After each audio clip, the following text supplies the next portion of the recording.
Ginamit niya ang media para magpakalat ng mga alingas-ngas tungkol sa di umanong mismanagement sa na nagdulot ng pagbaba ng kanilang stock prices.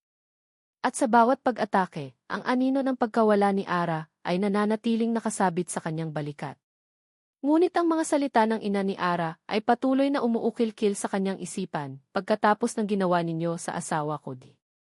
Hindi niya ito maintindihan. Nangyari iyon bago pa man niya makilala si Ara. Ngunit ang sakit sa boses ng ginang ay totoo. Ang galit nito ay may pinag-ugatan. At ang memo na sinabi ni David na nakita nito. Kailangan niyang malaman ang katotohanan.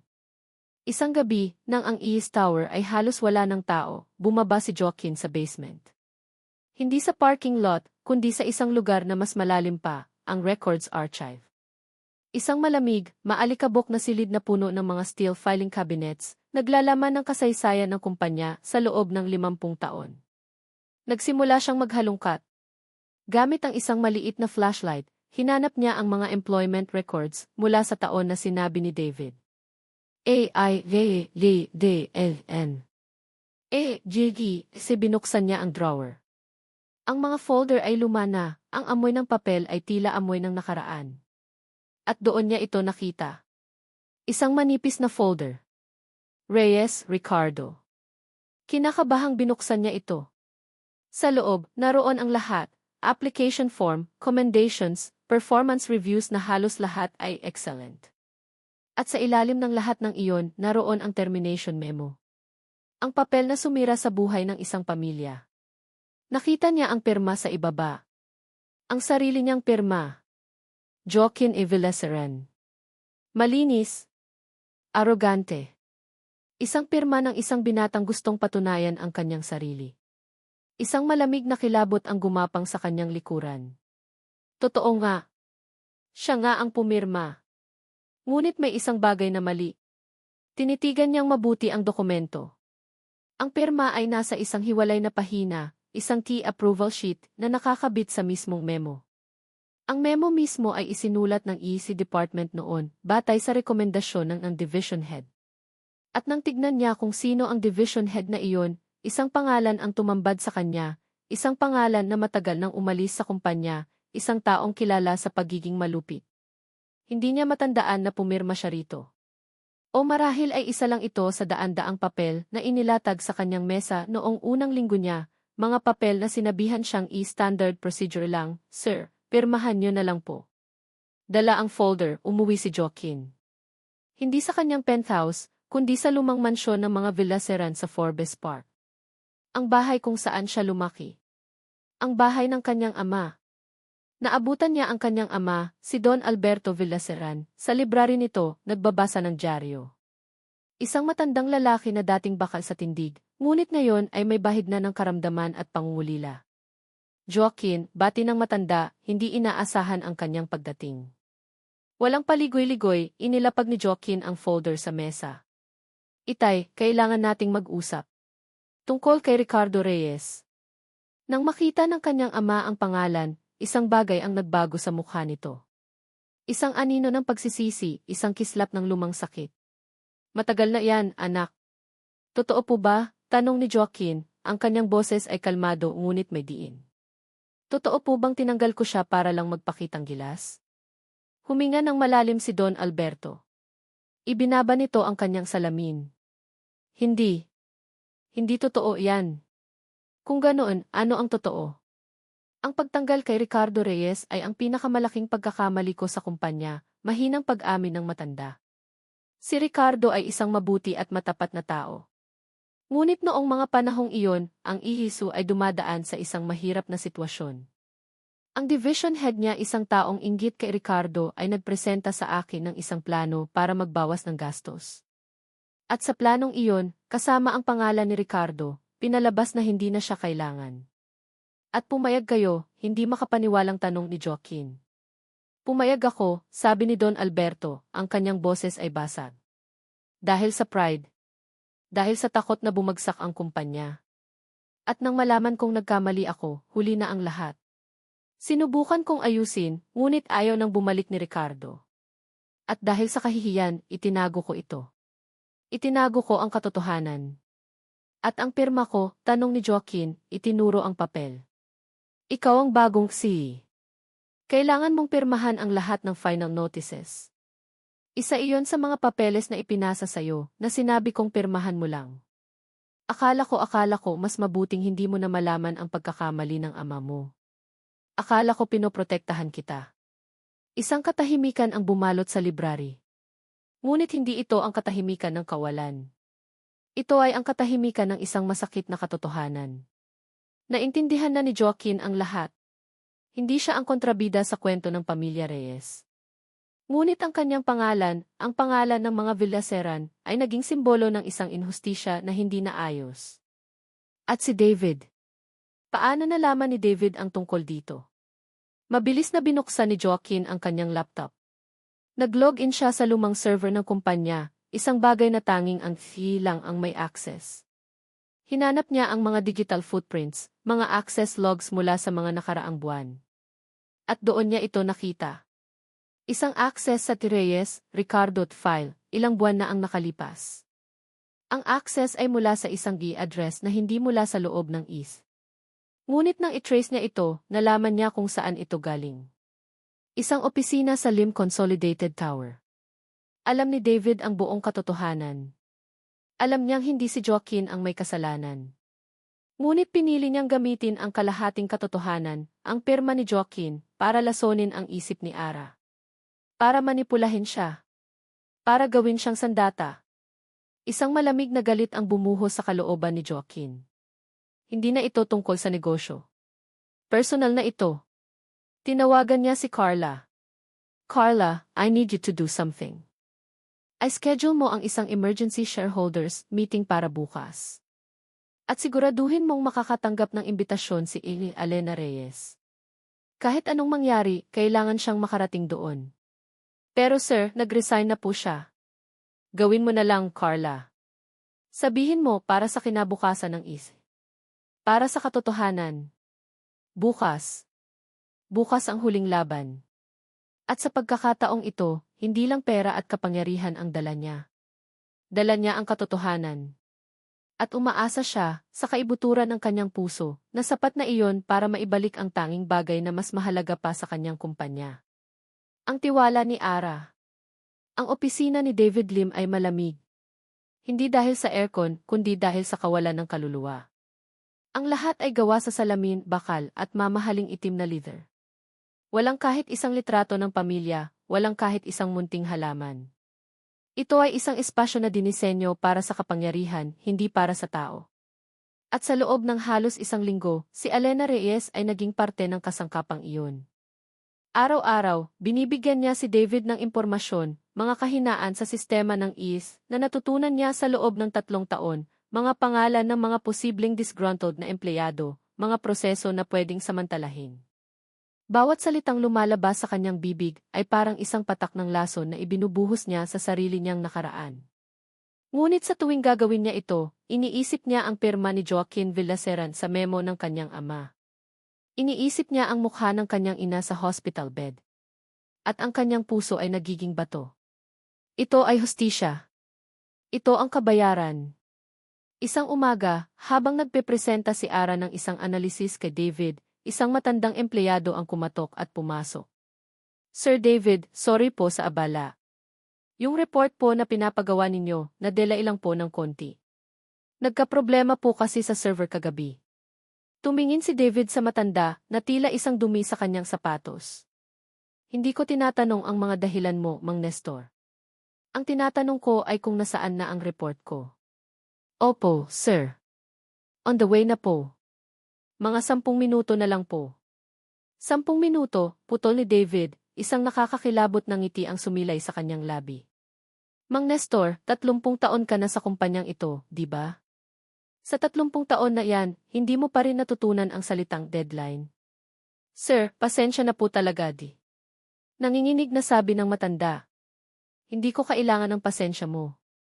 Ang kailangan ko ay resulta, sabi ni David, tumayo at lumapit dito. You're fired. Parang isang bombang walang tunog ang mga salitang iyon. Nanlaki ang mga mata ni Mang Nestor. Sir, pero saan po ako pupunta? Ang pamilya ko di. That's not Dill's problem, malamig na sabi ni David. Security will escort you out. Now get out of his office. Walang nagawa si Mang Nestor kundi tumalikod, ang kanyang mga balikat ay bumagsak sa bigat ng pagkatalo. Naiwan si Ara, nakatayo, ang dugo niya ay tila nagyelo. Nakita niya ang kasiyahan sa mga mata ni David, ang saya sa pagpapahirap sa iba. At sa isang iglap, hindi si David ang nakita niya. Ang nakita niya ay si Aki, na nag-aalok sa kanya ng baon sa rooftop. Si Aki, na nag-aalalang baka napagod siya. Si Aki, na lumuhod para linisin ang kalat ng iba.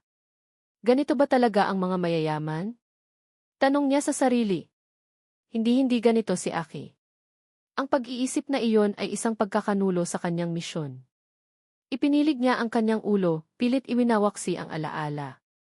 Kinahapunan, habang mag-isa siya sa kanyang bagong, maluwag na cubicle, isang notification ang lumitaw sa kanyang cellphone. Isang mensahe mula kay Liza, isang kaibigan mula sa accounting department ng IS. Liza, Ara, kumusta ka na? Nag-aalala kami sayo. Ara, okay lang ako, Liza. Salamat. Liza, Ara, alam kong galit ka kay Sir Joaquin. Pero may pinapasend sa'yo si Sir. Hindi raw, pero alam kong galing sa kanya. Isang recording. Pakinggan mo sana. Kasunod noon ay isang audio file. Nag-alinlangan si Ara. Gusto na sana niyang i-delete. Ngunit nanaig ang kanyang kuryosidad. Isinaksak niya ang kanyang earphones at pinindot ang play. Ang unang narinig niya ay ang boses ni David. Perfect pawn. She hates him. She'll do anything I say. Pagkatapos, isang boses na hindi niya kilala. Hindi ka ba natatakot? Paano kung magkaayos sila? At sumunod ang tawa ni David. Isang tawang puno ng kayabangan. Magkaayos? Impossible. Believe me, I know Joaquin. He actually fell for it ang isang dakilang villaseran, nahulog sa isang mahirap na taga-squatters. He actually believed in the love of a poor girl.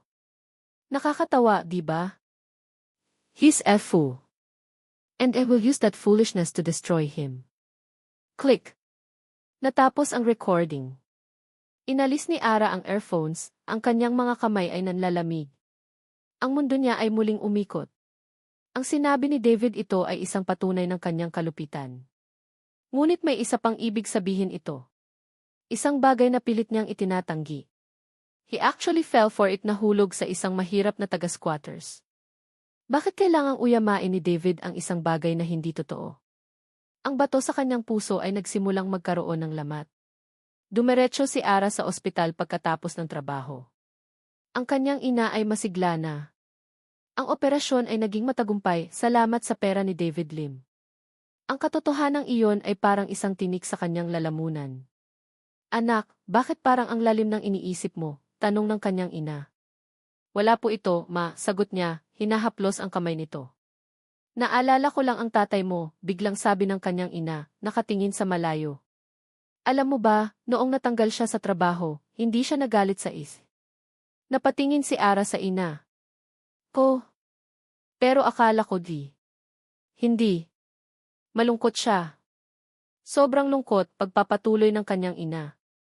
Sabi niya sa akin, ang masakit hindi yung pagkawala ng trabaho. Ang masakit, hindi nila naintindihan ang halaga ko. Ang tatay mo hindi niya kinamuhian ang trabaho niya. Minahal niya iyon. Nasaktan lang siya dahil pakiramdam niya, hindi siya naintindihan. Hindi naintindihan. Ang mga salitang iyon ay tumago sa puso ni Ara. Dahil sa mga sandaling ito, pakiramdam niya, siya ang hindi nakakaintindi.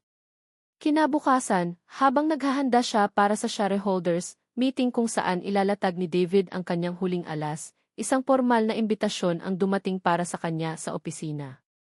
Mula sa EEC. Isang imbitasyon para dumalo bilang isang key special guest. Alam niya kung kanino ito galing. Nakatayo si Ara sa loob ng banyo ng Lim Consolidated, nakaharap sa salamin. Ang babae sa refleksyon ay pagod at naguguluhan. Ang kanyang isip ay isang battlefield.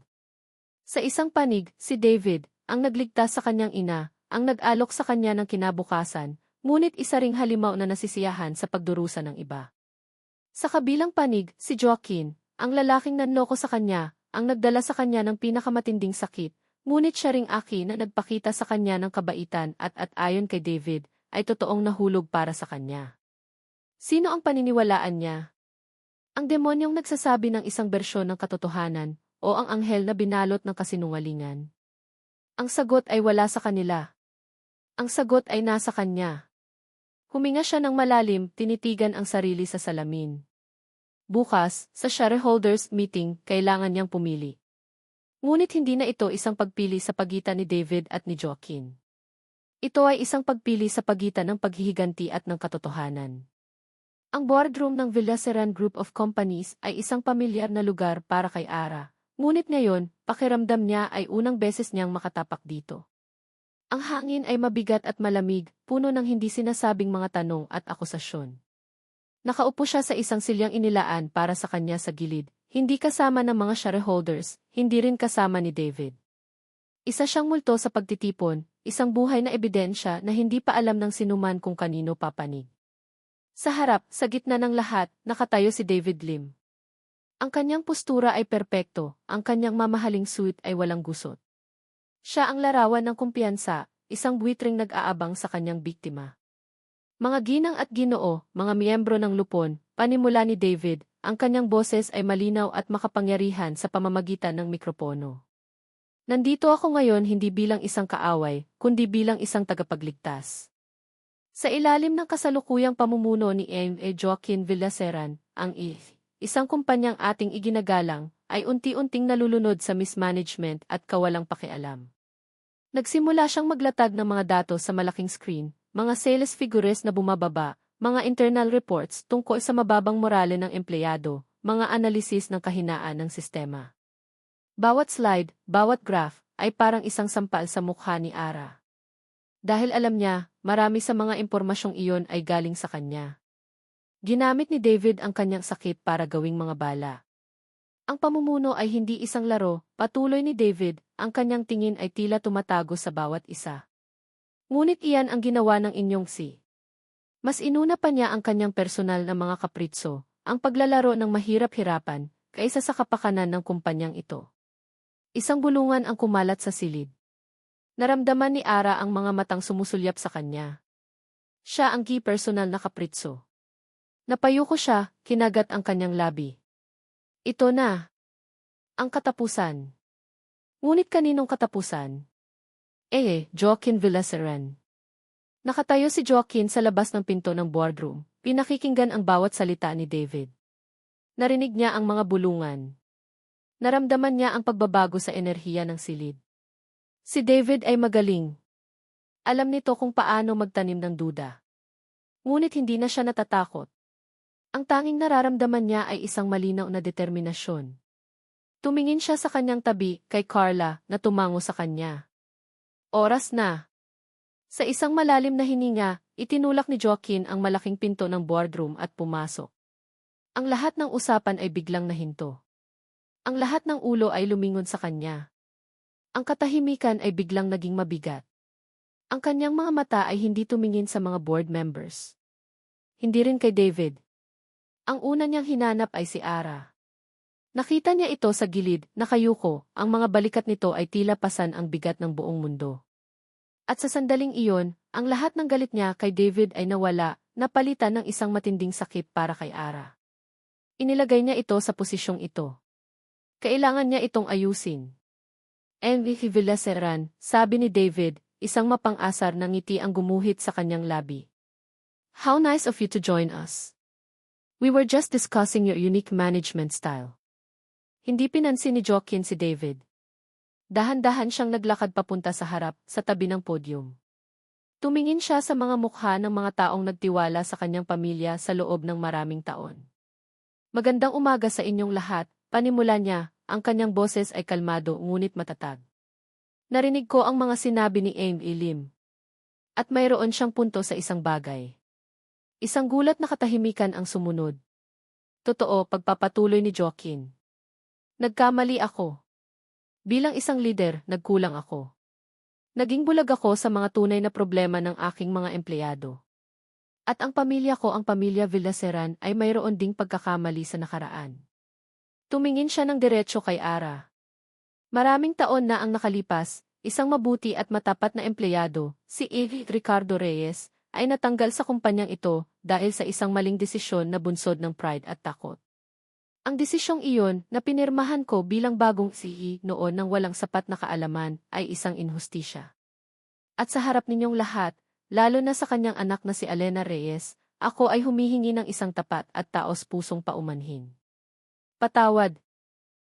Alena at Ara Reyes. Napaangat ng tingin si Ara. Ang mga salita ni Joaquin ay tumama sa kanya na parang kidlat. Hindi pagtanggi. Hindi pagdadahilan. Isang buong pusong pag-amin. Isang paghingi ng tawad. Sa harap ng lahat, ang bato sa kanyang puso na matagal nang mailamat ay tuluyan ng nabasag.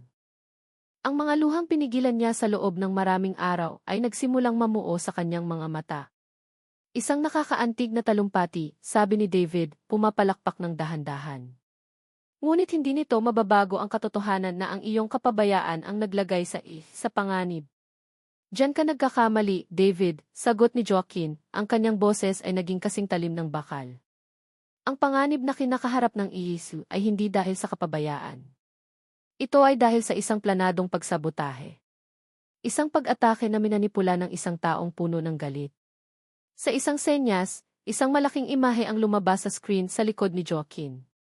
Isang log file.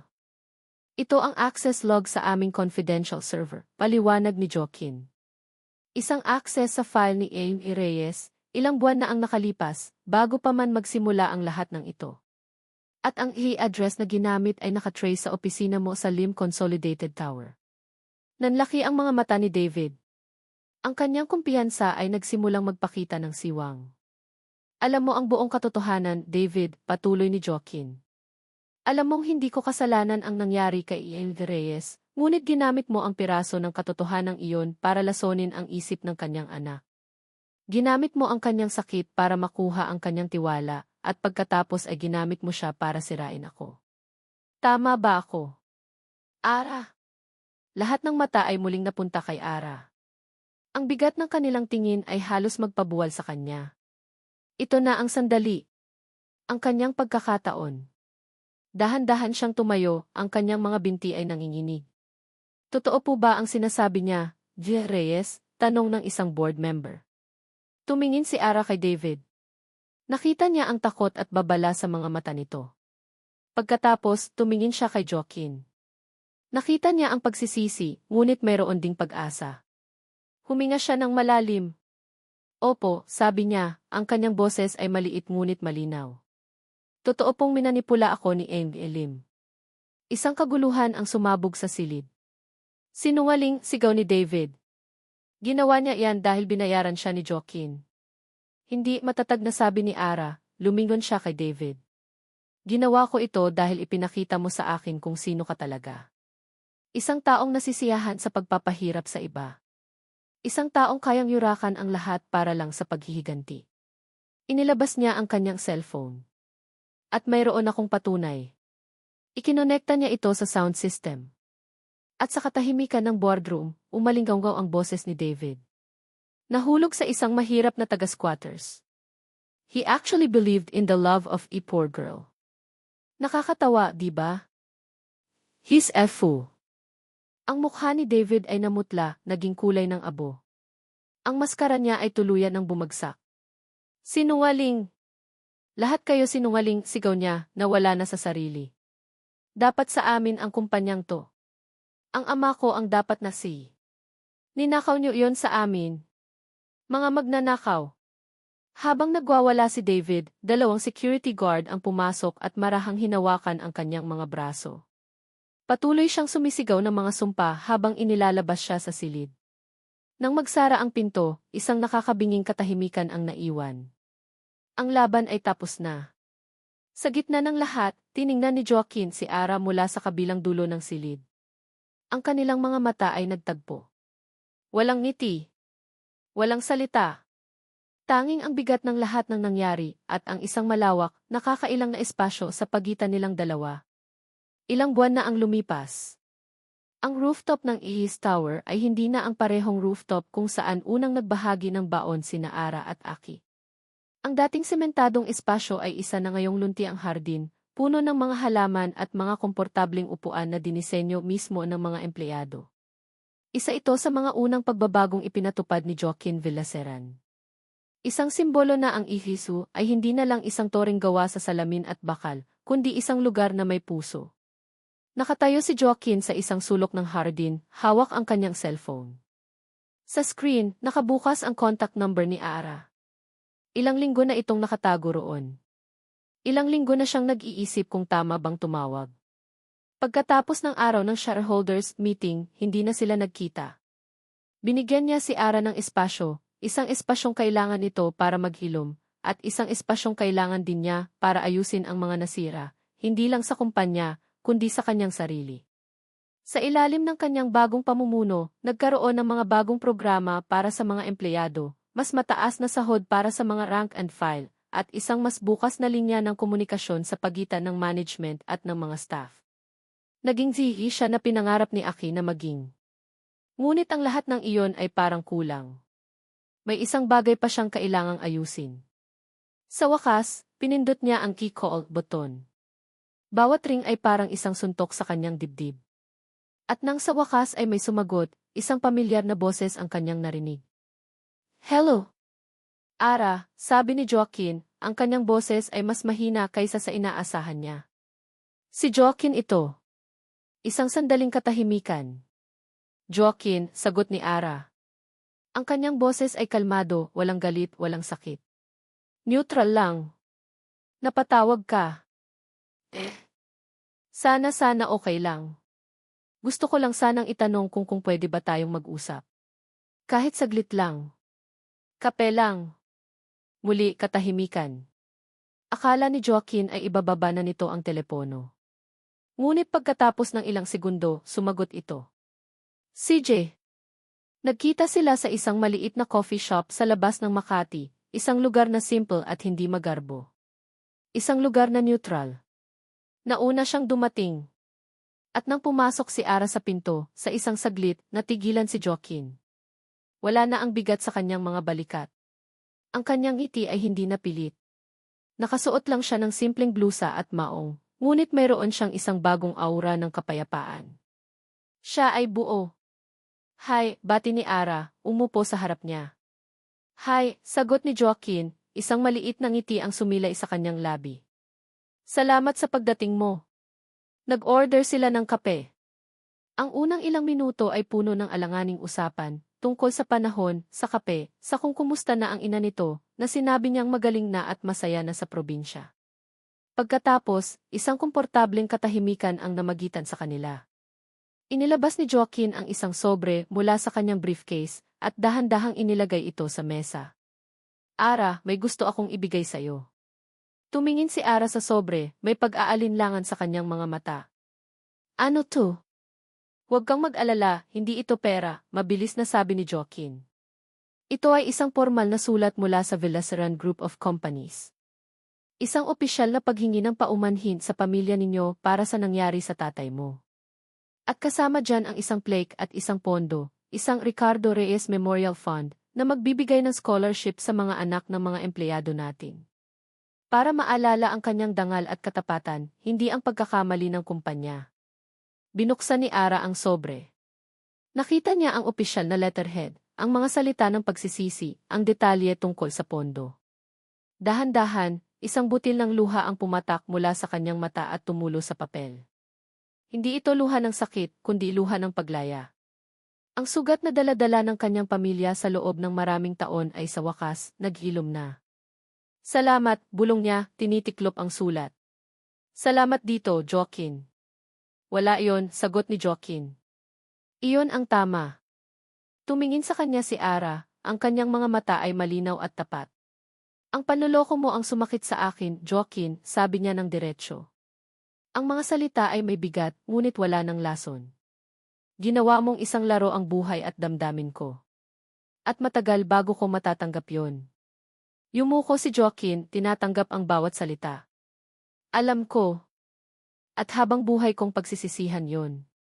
Pero pagpapatuloy ni Ara. Ang kabaitan ni Aki ang nagpakita sa akin kung sino ka talaga sa loob. Nakita ko ang puso mo bago ko pa nalaman ang pangalan mo. At iyon ang hindi ko kayang kalimutan. Nag-angat ng tingin si Joaquin, isang kislap ng pag-asa ang nabuhay sa kanyang puso. Mula sa kanyang bulsa, dahan-dahan niyang inilabas ang isang bagay. Isang bulaklak na gawa sa papel, isang puting rosas na maingat na tinupi. Katulad ng dati, ngunit iba. Dahil ang nag-aabot nito ngayon ay hindi na si Aki, ang janitor, kundi si Joaquin, ang lalaking buo at totoo.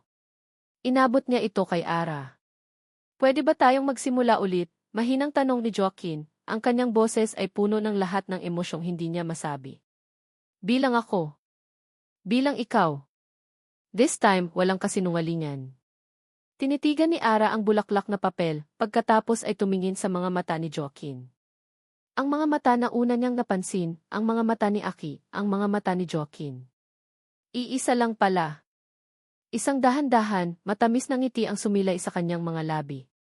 Isang ngiting umabot sa kanyang mga mata, isang ngiting nagpaliwanag sa buong coffee shop. Iniabot niya ang kanyang kamay at kinuha ang bulaklak na papel. Hindi niya sinabing hindi. Ngunit sa paraan ng paghawak niya sa bulaklak, sa init ng kanyang ngiti, at sa pag-asa na muling nabuhay sa pagitan nilang dalawa, alam ni Joaquin na ito na ang simula. Ang simula ng kanilang bagong kabanata. At dito nagtatapos ang kwento ni Ara at Joaquin. Maraming salamat sa inyong walang sawang pagsubaybay at pakikinig. Sa bawat kabanata na aking isinulat, sa bawat tawa, luha, at kilig na ating pinagsaluhan, naramdaman ko ang inyong mainit na suporta. Ang pagsulat sa kwentong ito ay isang paglalakbay din para sa akin, isang paglalakbay sa mundo ng dalawang taong nagmula sa magkaibang mundo, ngunit pinag-isa ng isang pusong naghahanap ng katotohanan. Ang kwento ni Ara at Joaquin ay isang paalala na ang tunay na pag-ibig ay hindi nasusukat sa yaman o katayuan sa buhay. Ito ay nasusukat sa katapatan, sa kakayahang magpatawad, at sa tapang na harapin ang mga pagkakamali ng nakaraan. Ito ay isang paalala na sa likod ng bawat uniforme, sa likod ng bawat mamahaling damit, ay mayroong isang pusong naghahangad na mahalin at maintindihan para sa kung sino talaga sila. Naway mag-iwan ito sa atin ng aral na ang pinakamahalagang pundasyon ng anumang relasyon ay ang tiwala, at ang pinakamatamis na tagumpay ay ang paghilom na dulot ng pagpapatawad. Muli, mula sa kaibuturan ng aking puso, maraming salamat. Kung ang kwentong ito ay nakaantig sa inyong puso, huwag po kayong mag-atubiling i-share ang inyong mga saloobin sa comment section. Nais kong marinig ang inyong mga kwento. Hanggang sa ating muling pagsasama sa susunod na kabanata ng buhay at pag-ibig. May isang multo sa loob ng sistema. Iyon ang unang pumasok sa isip ni Elena Reyes habang nakatitig sa mga numerong kumikinang sa kanyang monitor. Isang hilera ng mga numero na hindi dapat naroroon. Isang transaksyon na nagkakahalaga ng 850,000.00, nakatago sa ilalim ng isang code para sa office supplies replenishment. Walang kahit anong kumpanya ang gagastos ng halos 1,000,000 para sa ballpen at papel sa loob ng isang buwan. Impossible. Nanlamig ang mga kamay ni Ara na nakapatong sa keyboard. Naramdaman niya ang pamilyar na paninikip ng dibdib, ang kabang laging dumarating sa tuwing naiisip niya ang salitang kiproblema. Ngunit iba ito. Hindi ito ang karaniwang kaba tuwing papalapit na ang katapusan ng buwan at kailangan na niyang bayaran ang upa sa apartment. Hindi ito ang pag-aalala na nararamdaman niya sa tuwing tumatawag ang ospital para sabihing kailangan na naman ng bagong gamot ang kanyang ina. Ito ay isang takot na mas malaki, mas madilim. Isang takot na may kakayahang bumura sa lahat ng pinaghihirapan niya. Muli niyang tiningnan ang screen ng kanyang cellphone na nakapatong sa tabi ng monitor. Ang huling text message mula sa ospital, Ma'am Ara, paalala lang po sa natitirang balance ninyo na 52,480.00. Salamat po. 52,000. Para sa kanya, iyon ay isang bundok na kailangan niyang akyatin. Ngunit ang numerong nasa harap niya ngayon, ang 850,000.00, iyon ay isang halimaw. Isang halimaw na kayang lumamon ng lahat ng pangarap niya para sa ina. Isang halimaw na pag-aari ng kung sinumang makapangyarihan sa toring ito. Napalunok si Ara. May dalawang pagpipilian sa harap niya, ang magpanggap na walang nakita at manahimik para protektahan ang trabahong bumubuhay sa kanila, o ang gawin ang tama at isugal ang lahat. Sumandal siya sa kanyang upuan, ang pag-ugong ng aircon at ang mahinang kalansing ng mga keyboard sa paligid niya ay tila nagmula sa ibang mundo. Sa loob ng 3 taon niya sa Villaseran Group of Companies, natutunan na niyang yumuko, sumunod at huwag makialam. Ngunit ang tinig ng kanyang yumaong ama ay umalinggaw sa kanyang isipan. Ang dangal, anak, ay ang tanging yaman na hindi kayang nakawin ni numan. Huminga siya ng malalim, pinuno ng tapang ang kanyang dibdib at tumayo. Dala ang isang printout ng kahina-hinalang transaksyon, naglakad siya patungo sa cubicle ng kanyang direct supervisor, si Amy Dizon. Bawat hakbang ay tila may bigat na 1 tonelada. Sir, mahinang sabi ni Ara. Tumingala si Amy Dizon mula sa kanyang computer, ang kanyang salamin ay nasa dulo ng kanyang ilong. Yes, Ara. Busy ako. Sorry po sa abala, sir. May gusto lang po sana akong ipakita, sabi niya, inilapag ang papel sa lamesa nito. Nanginginig ang kanyang kamay. Itong transaksyon po, mukhang may mali. Masyadong malaki para sa office supplies. Kinuha ni Ernest Dizon ang papel, sinulyapan ito ng wala pang 3 segundo, at ibinalik sa kanya. Isang maliit na ngisi ang gumuhit sa labi nito. Ara, baka pagod ka lang. Ganyan talaga kapag malaking kumpanya. Normal yan. Pero sir, halos 1 milyon po ito.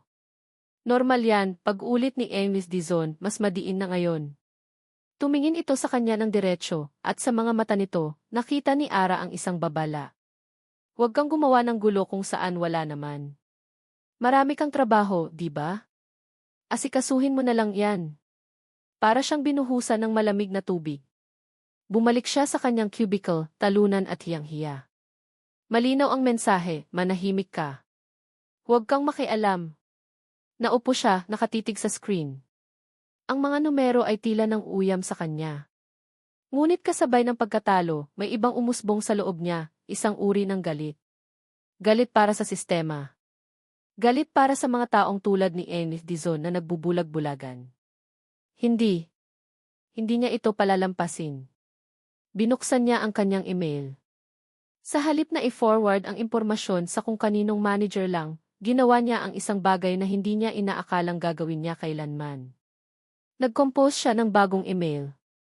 Walang pangalan. Walang anumang pagkakakilanlan. Isang maikling paliwanag lang tungkol sa kanyang natuklasan, kasama ang naka-attach na screenshot. At sa to, field, tinipa niya ang isang address na parang isang panalangin na itinapon sa kawalan. See you at villaserangroup.com. Nanginginig ang kanyang daliri habang idinadampi sa mouse. Isang click. Isang malalim na hininga. At pagkatapos ang salitang sent ay lumitaw. Tapos na. Walang bawian. Ano man ang mangyari, nakahanda na siya. Ilang araw ang lumipas na puno ng pagkabalisa.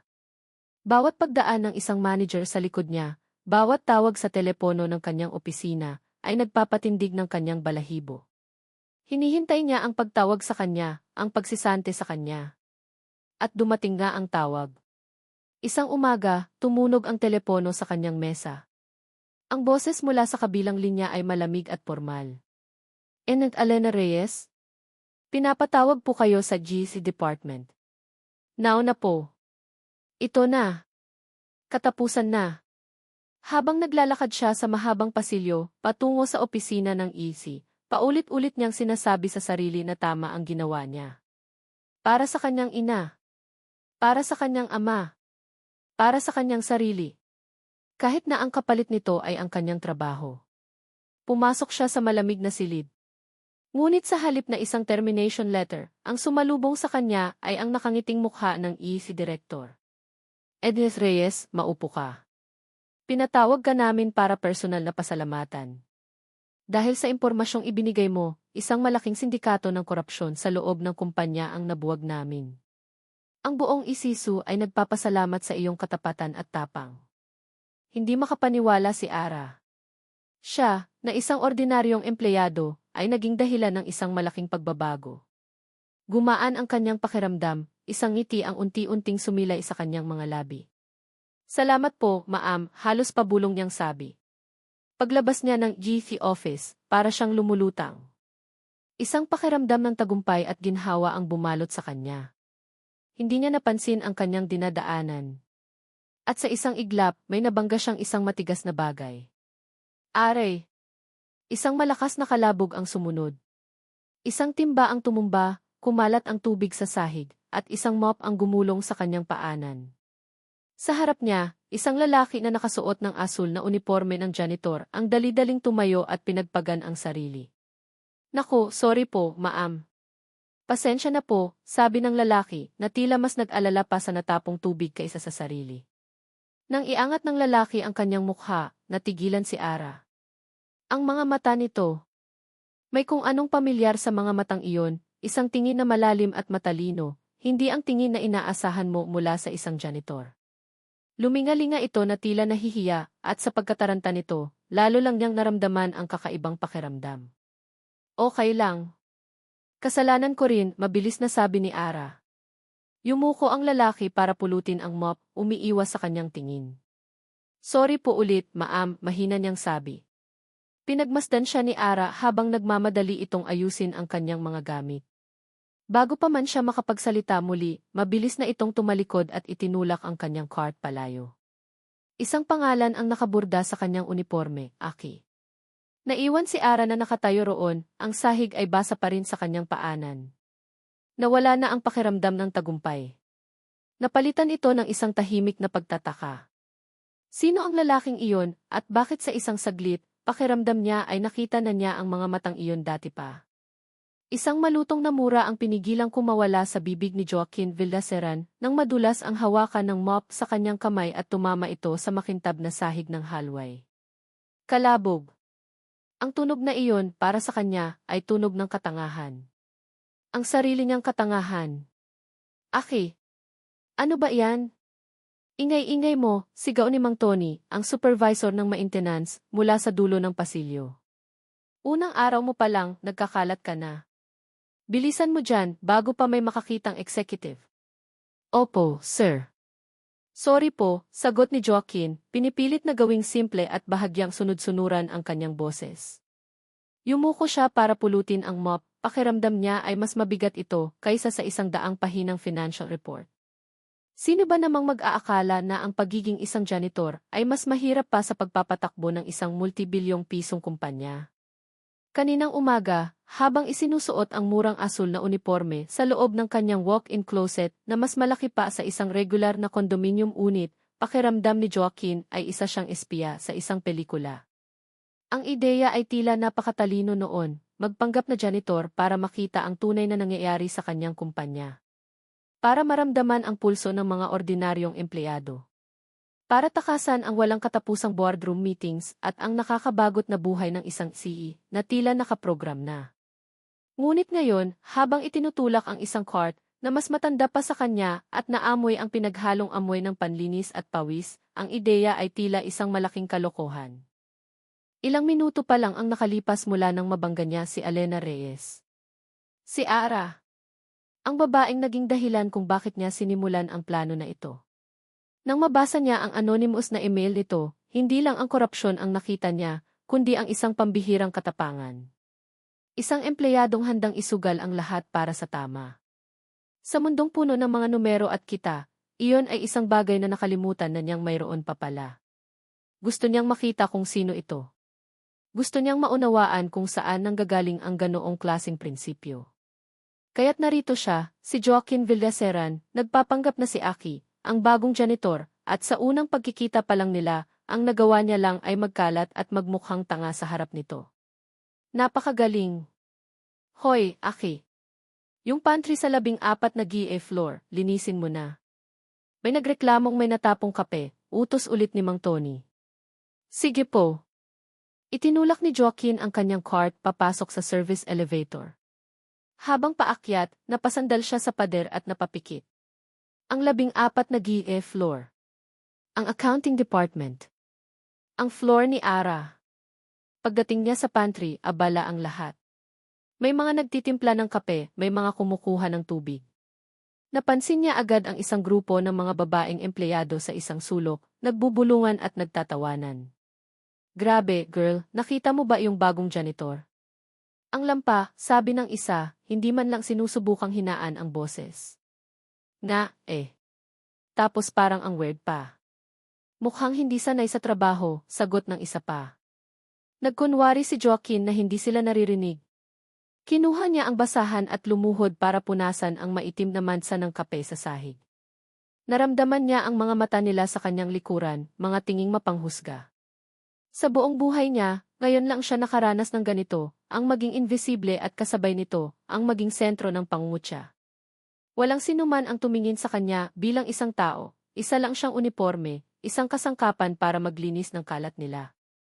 Nang matapos siya, tumayo siya at itinapon ang maruming basahan sa timba. Sakto namang pumasok si Ara sa pantry para maghugas ng kanyang mug.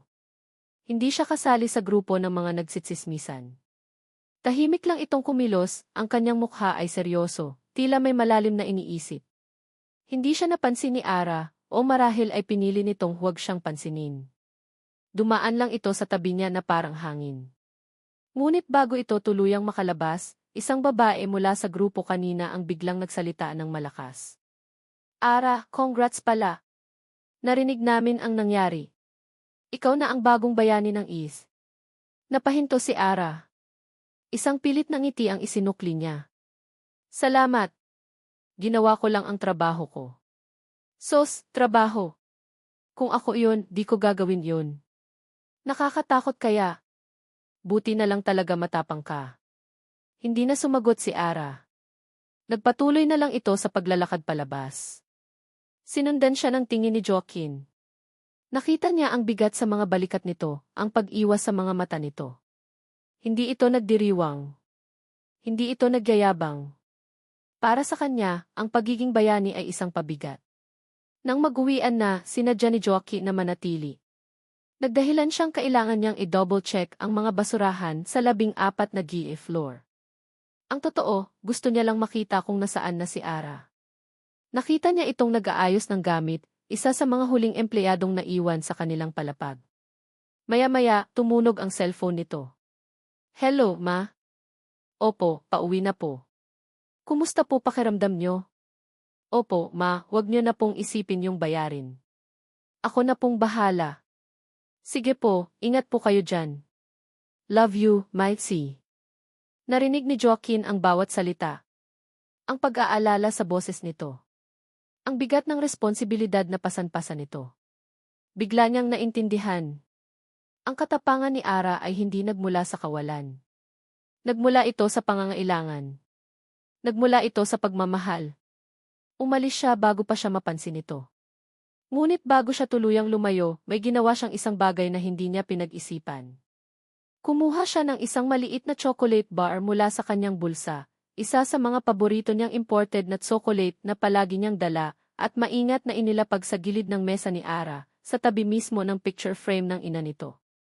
Mula sa dulo ng hallway, pinanood niya itong makita ang chocolate. Nakita niya ang pagkunot ng noo nito, ang paglingon sa paligid. Nagtama ang kanilang mga mata sa loob ng isang segundo. Isang segundong puno ng gulat para kay Ara at kaba para kay Joaquin. Mabilis siyang tumalikod, nagkunwaring abala sa pag-aayos ng kanyang cart. Nang sumilik siya ulit, nakita niyang nakangiti si Ara habang hawak ang chocolate. Isang maliit, totoong ngiti. Ngunit kasunod noon ay ang pagkawala ng ngiti at ang pagpapalit nito ng isang tinging puno ng pag-aalinlangan. Napabuntong hininga si Joaquin. Ang mundo nila ay magkaiba. Siya ay galing sa mundo ng mga pribilehiyo. Siya ay galing sa mundo ng mga taong hindi nagtitiwala sa libreng pabor.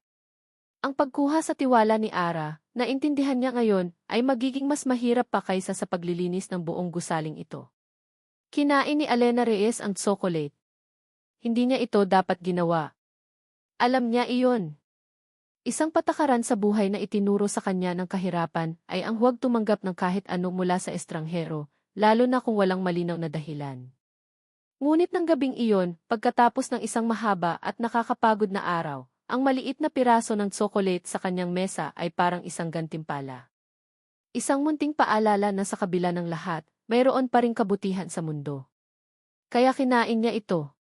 At habang natutunaw ang tamis sa kanyang bibig, Kasabay nitong tinunaw ang isang maliit na bahagi ng pader na itinayo niya sa paligid ng kanyang puso. Sa mga sumunod na araw, naging mas mapagmasid si Ara kay Aki. Ang janitor na tahimik at tila laging nasa sariling mundo. Napansin niyang hindi ito katulad ng ibang janitor. Malinis ito sa katawan, ang kanyang uniforme ay laging maayos, at ang kanyang mga galaw, bagamat may halong pagkailang, ay tila may angking dignidad. Isang tanghali, umakyat si Ara sa rooftop ng gusali para doon mananghalian. Iyon ang kanyang santuwaryo, isang lugar kung saan malaya siyang makakahinga, malayo sa mga matang mapanghusga at sa presyon ng opisina. Dala niya ang kanyang baon, isang maliit na tupperware ng kanin at adobong tira kagabi. Laking gulat niya nang makita niya si Aki roon, nakaupo sa isang sementadong upuan, kumakain din ng sarili niyang baon. Napahinto si Ara. Aalis na sana siya para bigyan ito ng privacy, ngunit lumingon ito at nakita siya. Maam Ara, bati nito, bahagyang napatayo na parang hulihin. Sorry po, bawal po ba dito? Hindi, okay lang, mabilis na sagot ni Ara, isang maliit na ngiti ang gumuhit sa kanyang labi. Lugar to para sa lahat. Pwede bang makiupo? Tumango si Aki, halatang nagulat. Umupo si Ara sa kabilang dulo ng upuan, nag-iwan ng sapat na espasyo sa pagitan nila. Binuksan niya ang kanyang baon. Sa loob ng ilang minuto, tanging ang tunog lang ng hangin at ng mga sasakyan sa malayo ang maririnig. Salamat pala doon sa tsokolate, basag ni Ara sa katahimikan. Nakita niyang natigilan si Aki, hindi agad nakasagot. Wala po yon, maam. Nakita ko lang po kasing parang pagod na pagod kayo nung araw na yon. May kung anong kumurot sa puso ni Ara. Paano mo nalaman? Nagkibit balikat si Aki, hindi tumitingin sa kanya. Napapansin ko lang po. Parang ang dami niyong daladalahin. Muli, katahimikan. Ngunit sa pagkakataong ito, hindi na ito nakakailang. May kung anong komportable sa presensya ng lalaking ito. Simple lang ito, walang pretensyon. May problema kasi sa trabaho, bigla na lang nasabi ni Ara, hindi niya alam kung bakit niya ibinabahagi ito. Isang report na hindi ko matapos-tapos. Hindi magbalanse ang mga numero. Tungkol sa cost analysis ng inventory. Ang gulo. Inaasahan niyang tatango lang si Aki at sasabihin, ganun po ba? Ngunit sa halip, sumagot ito. Yung sa inventory po ba? Minsan po kasi, hindi lang yung presyo ng pagbili ang tinitingnan, sabi nito sa isang simpleng tono. Paano po yung gasto sa pag-imbak? O yung mga bagay na nasisira o naluluma habang nakatago? Parang sa tindahan lang po yan, di ba? Kung bumili ka ng 10 delata, pero 5 lang ang nabenta mo, yung natirang 5, gastos pa rin yun. Natigilan si Ara. Napatingin siya kay Aki, na ngayon ay nakatingin na rin sa kanya. Ang paliwanag nito ay simple, ngunit eksakto. Iyon mismo ang konsepto ng depreciation at carrying cost na pinipilit niyang isaksak sa kanyang isipan. Paano mo nalaman yan? Tanong niya, hindi maitago ang pagkamangha. Isang alanganing ngiti ang gumuhit sa labi ni Aki. Ibinaba nito ang tingin sa kanyang pagkain. Wala po. Mahilig lang po akong manood ng TV, may mga palabas po tungkol sa business. Hindi kumbinsido si Ara, pero hindi na siya nagtanong pa. Tinapos nila ang kanilang pananghalian sa katahimikan, ngunit sa isip ni Ara, isang bagong tanong ang nabuo. Sino ka ba talaga, Aki? Kinahapunan, inutusan si Ara na dalhin ang ilang kahon ng mga lumang dokumento sa bodega sa basement. Mabibigat ang mga kahon. Habang hirap na hirap siyang buhatin ang isa, isang anino ang tumakip sa kanya. Tulungan ko na po kayo, maam. Si Aki. Walang tanong-tanong, kinuha nito ang 2 pinakamabigat na kahon na tila mga unan lang ang bigat. Nagpasalamat si Ara at sumunod dito patungo sa service elevator. Pagsara ng pinto, naiwan silang 2 sa maliit na espasyo. Nagsimulang umandar ang elevator pababa, ngunit pagkatapos ng ilang segundo, bigla itong umalog at huminto. Namatay ang pangunahing ilaw at tanging ang maliit na emergency light sa itaas ang nagbibigay ng isang malamlam na liwanag. Nako, sabi ni Ara, naramdaman ang pagbilis ng tibok ng kanyang puso. Okay lang po, maam, mahinahong sabi ni Aki, ang kanyang boses ay isang nakakagulat na presensya sa dilim. Pipindutin ko lang po yung emergency button. Pinindot nito ang button at isang intercom ang tumunog. Hello? May tao ba dyan? Yes, service elevator. Na-stuck kami, sagot ni Aki. Okay, copy. Huwag kayong mag-alala, papunta na ang maintenance. Baka abutin lang ng mga 10 minuto. 10 minuto. Sa isang maliit na espasyo, kasama ang isang lalaking puno ng misteryo. Naramdaman ni Ara ang pag-init ng kanyang mga pisngi. Napasandal siya sa pader at naging lubos na palaisip sa presensya ni Aki. Naamoy niya ang banayad na amoy ng sabon mula rito, hindi ang amoy ng pawis na inaasahan niya. Narinig niya ang kanyang sariling paghinga at ang mahinahon, halos hindi marinig na paghinga nito. Walang nagsasalita. Ang katahimikan ay tila mas maingay kaysa sa anumang usapan. Sa bawat segundong lumilipas, pakiramdam ni Ara ay lumiliit ang espasyo sa pagitan nila. Hindi dahil sa gumagalaw sila, kundi dahil sa isang tensyon na hindi niya maipaliwanag. Isang kuryenteng hindi nakikita ngunit ramdam na ramdam. Ito ba yung tinatawag nilang kilig? Ang isip niya ay sumisigaw ng hindi pwede, ngunit ang puso niya ay may ibang sinasabi. Biglang umalog muli ang elevator at bumukas ang mga ilaw. Dahan-dahan itong gumalaw pababa. Ang mahika, kung ano man iyon, ay biglang naputol. Okay na yata, sabi ni Aki, ang kanyang boses ay medyo garalgal. Pagbukas ng pinto sa basement, nagmamadali silang lumabas. Salamat ulit, Aki, sabi ni Ara, hindi makatingin ang diretsyo. Walang anuman po, maam. Mabilis nitong ibinaba ang mga kahon at tumalikod na, tila gusto na ring makatakas sa sitwasyon. Bumalik si Ara sa kanyang mesa, gulong-gulo ang isip. Ang puso niya ay nagwawala pa rin. Umupo siya at sinubukang mag-focus sa trabaho, ngunit ang mukha ni Aki at ang pakiramdam sa loob ng elevator ay pilit na bumabalik. Napangiti siya ng hindi namamalayan. Sa gitna ng kanyang pagmumuni-muni, biglang tumunog ang kanyang cellphone. Ang pangalan ng kanyang ina ang lumabas sa screen. Hello, ma, masayang bati niya. Ngunit ang boses sa kabilang linya ay puno ng galit. Ara, nakita mo ba yung balita? Yung Villasera na yan, yung may-ari ng pinagtatrabahuhan mo. Ang yabang-yabang sadsisi, pinagmamalaki ang mga tagumpay niya. Mga manloloko. Yan ang pumatay sa tatay mo. Natigilan si Ara. Ang init na naramdaman niya kanina ay biglang naglaho, napalitan ng isang nakakakilabot na lamig. Ma, hindi naman po sa ganoon. Anong hindi? Dahil sa kanila, nawala ng trabaho ang tatay mo. Dahil sa kanila, nagkasakit siya sa puso. Lahat sila buwaya, Ara. Pare-pareho lang silang lahat na mayayaman.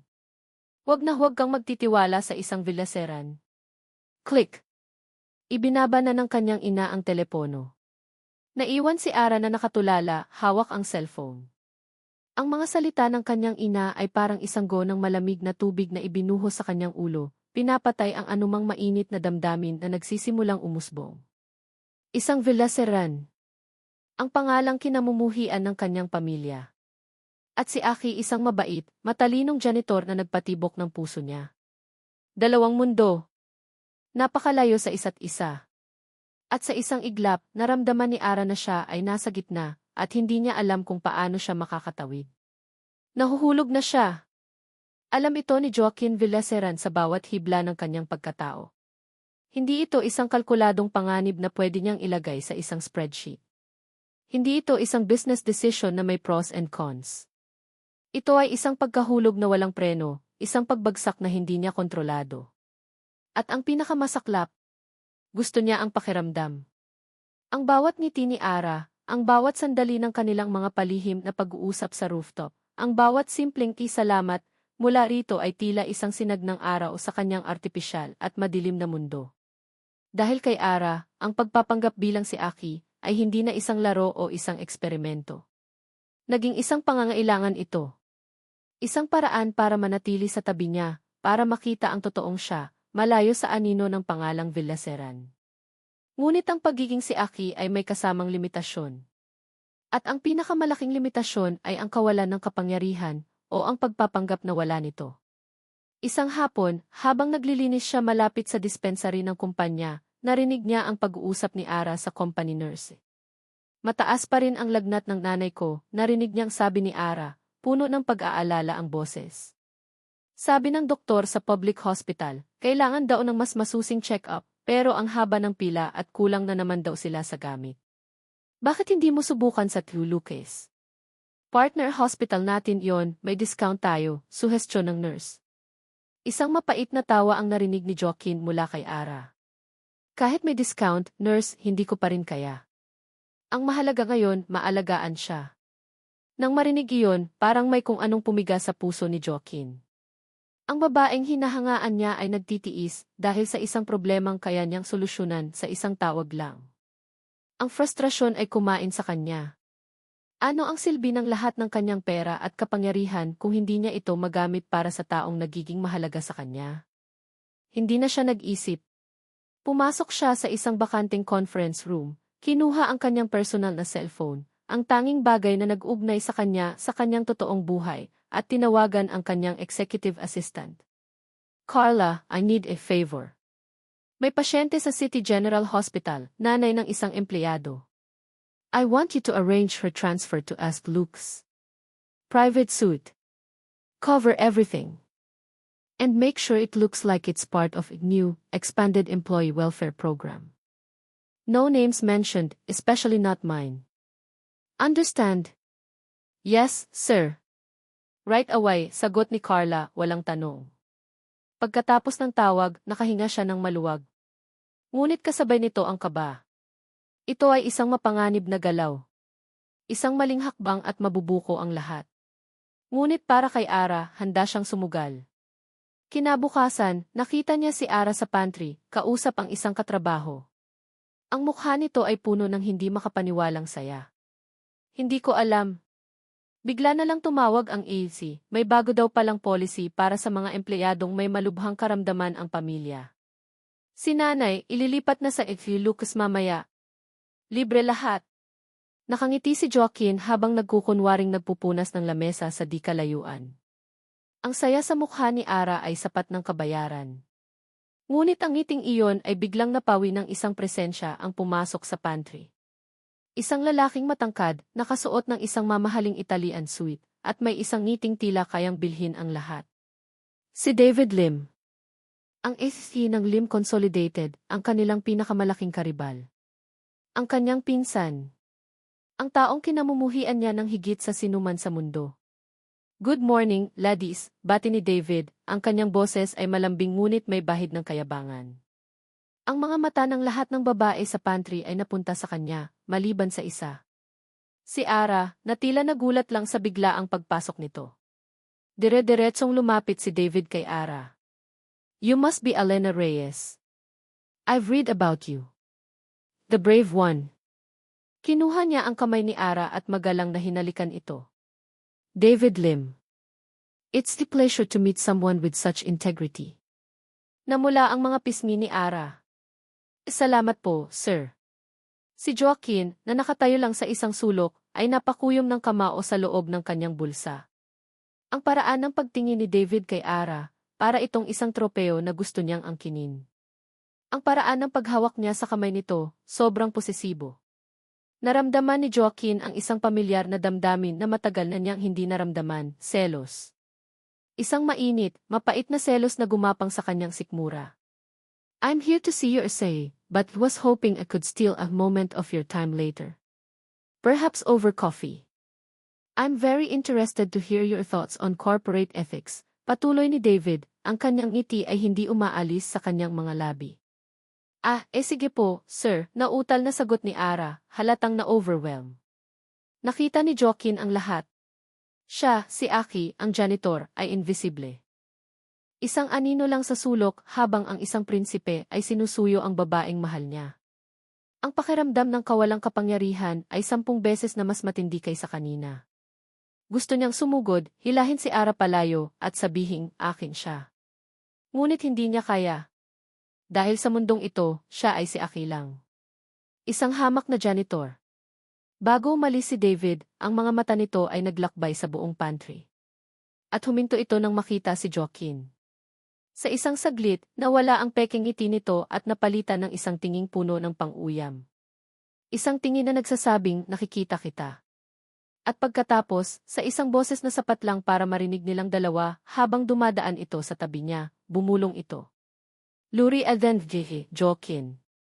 Nanigas si Joaquin sa kanyang kinatatayuan. Ang mga salitang Vietnamese na iyon, isang code mula sa kanilang pagkabata na ibig sabihin ay long time no see, ay isang malinaw na mensahe. Alam ni David. Alam niyang nandito siya, nagpapanggap. At hindi ito aksidente. Ang pagpunta ni David dito, ang paglapit niya kay Ara, lahat ay planado. Hindi na ito laro. Isa na itong digmaan. At si Ara, ang babaeng gusto niyang protektahan, ay nasa gitna nito. Ang opisina ay tila isang entablado, at si Elena Reyes ang bida sa isang dula na hindi niya isinulat. Nagsimula ito sa isang delivery. Hindi lang isang simpleng delivery, kundi isang produksyon. Isang delivery boy ang pumasok na may dalang isang napakalaking baukwet ng mga pulang rosas. Napakalaki nito na halos hindi na makita ang taong may dala. Ang buong accounting department ay napahinto. Ang kalansing ng mga keyboard ay napalitan ng mga bulungan. Para kanino yan? Grabe, sino kaya ang maswerteng babae? Huminto ang delivery boy sa harap ng cubicle ni Ara. Para po kay Imat Elena Reyes. Kung pwede lang maging isang butas ang sahig para lamunin siya, iyon ang hihilingin ni Ara. Naramdaman niya ang pag-init ng kanyang buong mukha habang ang lahat ng mata ay nakatutok sa kanya. May kasamang isang maliit na card ang mga bulaklak. Nanginginig ang kamay niyang binuksan ito. Integrity is a rare flower. Looking forward to our coffee. David Lim G. Isang pilit na ngiti ang isinukli niya sa mga katrabahong nakatingin. Ang mga rosas ay maganda. Perpekto ang bawat talulot, ang bango nito ay bumalot sa buong opisina. Ngunit para kay Ara, ang mga ito ay parang isang tropeo, isang deklarasyon ng pag-aari na hindi niya hiningi. Inilagay niya ang mga bulaklak sa isang sulok, kung saan hindi niya ito masyadong makikita, ngunit ang presensya nito ay mabigat at nakakahiya. Kinahapunan, habang nag-aabang ng bus sa labas ng gusali, naramdaman ni Ara ang pagod hindi lang sa katawan, kundi sa isip. Ang mga bulaklak, ang mga bulungan, ang atensyon mula sa isang makapangyarihang si lahat ay masyadong mabilis, masyadong marami. Maam Ara. Napalingon siya. Si Aki, nakatayo hindi kalayuan, ang kanyang mga kamay ay nasa likod na tila may itinatago. Aki, bati niya pabalik, isang tunay na ngiti ang sa wakas ay sumilay sa kanyang labi. Sa tabi nito, pakiramdam niya ay bumabalik siya sa sarili niya. Para po sa inyo, sabi ni Aki, iniabot ang isang bagay. Hindi ito isang bouquet. Isa itong bulaklak na gawa sa papel, isang puting bond paper na maingat na tinupi para maging isang rosas. Simple ito, hindi perpekto. May mga gusot sa ilang bahagi, at ang tangkay nito ay gawa sa berdeng straw. Ngunit nakita ni Ara ang bawat tupi, ang bawat effort na ibinuhos para mabuo ito. Isang bagay na ginawa ng kamay, hindi binili ng pera.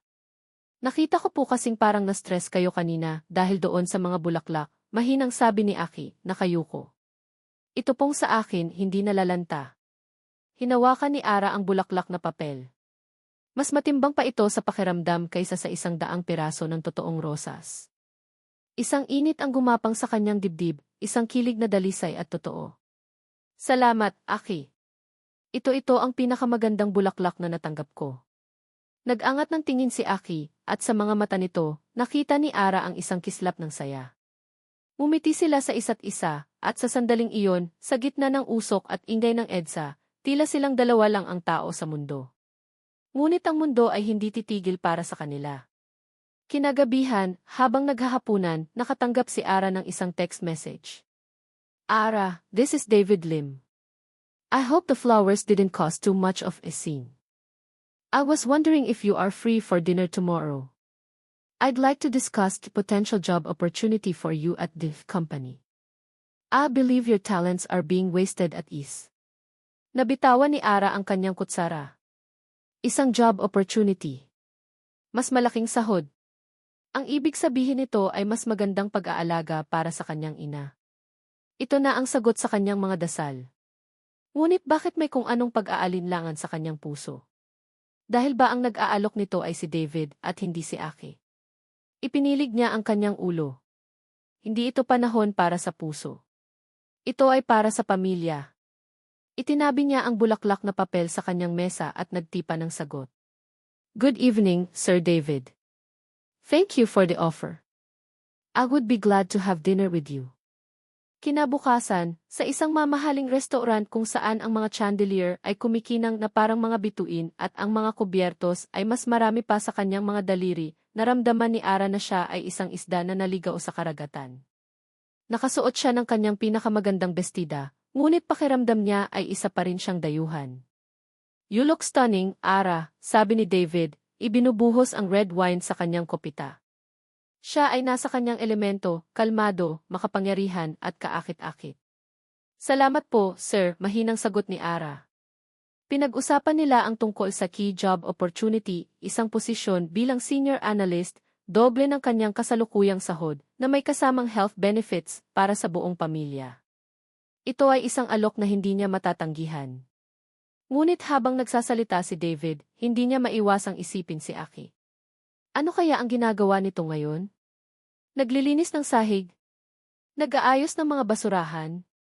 Alam mo, Ara, sabi ni David, pinuputol ang kanyang pag-iisip. You deserve more than what you have. You deserve someone who can give you the world. May kung anong hindi nagustuhan si Ara sa sinabi nito.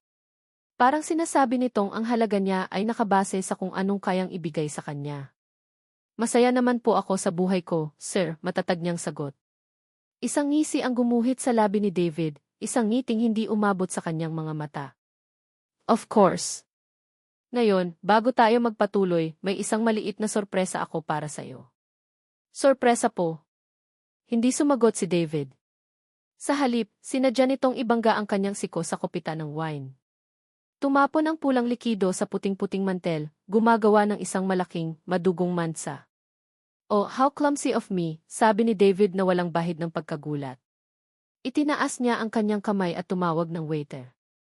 Waiter! We have a bit of a mess here. Can you please call housekeeping or Cindy says, the janitor to clean this up immediately? May kung anong nanlamig sa sikmura ni Ara. Ang paraan ng pagsabi ni David ng key janitor ay puno ng pangmamaliit. Tumango ang waiter at nagmamadaling umalis. Ilang sandali pa, bumukas ang pinto ng kusina. Lumabas ang isang staff ng restaurant, at sa likod nito ay isang lalaki na nakasuot ng asul na uniforme, may dalang timba at basahan. Dahan-dahan itong naglakad palapit sa kanilang mesa. Bawat hakbang nito ay tila isang dagok sa puso ni Ara. Nang sa wakas ay may angat ng lalaki ang kanyang ulo at magtama ang kanilang mga mata sa ilalim ng maliwanag na ilaw ng chandelier, ang mundo ni Ara ay gumuho. Ang kanyang sorpresa. Ang janitor. Si Aki. Ang oras ay tila bumagal. Ang masayang usapan mula sa mga katabing mesa ay naging isang walang kahulugang ugong. Ang tanging malinaw kay Elena Reyes ay ang figura na papalapit sa kanila, ang bawat hakbang ay isang martilyo na pumupukpok sa kanyang dibdib. Si Aki. Nakatayo siya roon, sa gitna ng isang restaurant na nagkakahalaga ng kanyang buong taon na sahod, suot ang asul na uniforme na naging simbolo ng kanilang simpleng pagkakaibigan. Ngunit wala na ang kabaitan sa kanyang mga mata. Napalitan nito ng isang blangkong ekspresyon, isang pader na hindi kayang basahin ni Ara. Ang kanyang mga balikat ay tila bumuwal, ang kanyang buong pagkatao ay lumubog sa kahihiyan. Ayan na pala ang maglilinis, sabi ni David, ang kanyang boses ay malamig at puno ng paghamak. Be careful with that stain. This tablecloth is Italian linen. Hindi makapagsalita si Ara. Ang kanyang dila ay parang nakatali. Gusto niyang sumigaw, tumayo ka, Aki. Umalis ka na dito. Ngunit walang boses na lumalabas. Nakita niya ang paglunok ni Aki, ang pagdaan ng isang emosyon sa mga mata nito, isang bagay na mas malalim kaysa sa hiya. Isang bagay na parang galit. Lumuhod si Aki. Ang simpleng aksyon na iyon ay sumaksak sa puso ni Ara. Ang lalaking nagbigay sa kanya ng bulaklak na papel, ang lalaking nagpaliwanag sa kanya ng business concepts sa paraang naiintindihan niya, ang lalaking kasama niya sa loob ng elevator, ngayon ay nakaluhod sa sahig na parang isang alipin, para linisin ang kalat na sinadya ng ibang tao. At ang taong iyon ay si David Lim, ang lalaking nasa harap niya, na ngayon ay nakangisi na parang isang demonyo na nanonood ng kanyang obra maestra. Make it quick, sabi pa ni David, kumukuha ng isang pirasong tinapay. Hindi na kaya ni Ara. Tama na po, Sir David, narinig niya ang sariling nagsalita, ang kanyang boses ay nanginginig. Aksidente lang naman po. Hayaan na lang natin. Isang matalim na tingin ang ipinukol sa kanya ni David. This is not about the wine, Ara. This is about standards. People should know their place. Ang mga salitang iyon ay tumama hindi lang kay Aki, kundi pati na rin kay Ara. Their place. Ang lugar ng mga mahihirap. Ang lugar ng mga katulad nila. Nakita ni Ara ang pagtigil ng kamay ni Aki na may hawak na basahan. Dahan-dahan itong huminto. Ang mga daliri nito na nakakuyom sa basahan ay naging puti sa diin. At pagkatapos, sa isang galaw na puno ng kontroladong lakas, ibinagsak nito ang basahan sa sahig. Dahan-dahan siyang tumayo. Hindi tulad ng isang janitor na pagod, kundi tulad ng isang hari na inaangkin ang kanyang trono. Ang kanyang mga balikat ay naging tuwid. Ang kanyang ulo ay tumaas. Ang tingin niya ay hindi na blanko. Ito ay malamig, matalim at nakatuon lahat kay David. Tama na, David. Natigilan si Ara. Ang boses. Iba ang boses niya. Hindi ito ang mahina at magalang na boses ni Aki. Ito ay malalim. Makapangyarihan. Isang boses na sanay mag-utos, hindi sumunod. Napuno ng pagtataka ang mukha ni Ara. Tumingin siya mula kay Aki patungo kay David na ngayon ay tumatawa ng malakas. Isang tawang walang saya, puno ng tagumpay at lason. Aba. Tignan mo nga naman, sabi ni David, pumapalakpak pa. Nawala ang pagiging maamo. Nagpakita rin ang tunay na kulay. Akala ko magtatagal ka pa sa paglalaro ng mahirap-hirapan. Ano-anong ibig mong sabihin, naguguluhang tanong ni Ara. Hindi siya sinagot ni David. Ang mga mata nito ay nakatutok pa rin sa lalaking kaharap niya. Ang lalaking hindi na niya kilala. O, sa wakas ay nagpa siya na ring magpakita ang na si Joaquin Villaseran. Ang mga salita ay parang isang bomba na sumabog sa loob ng isip ni Ara. Sa'yo.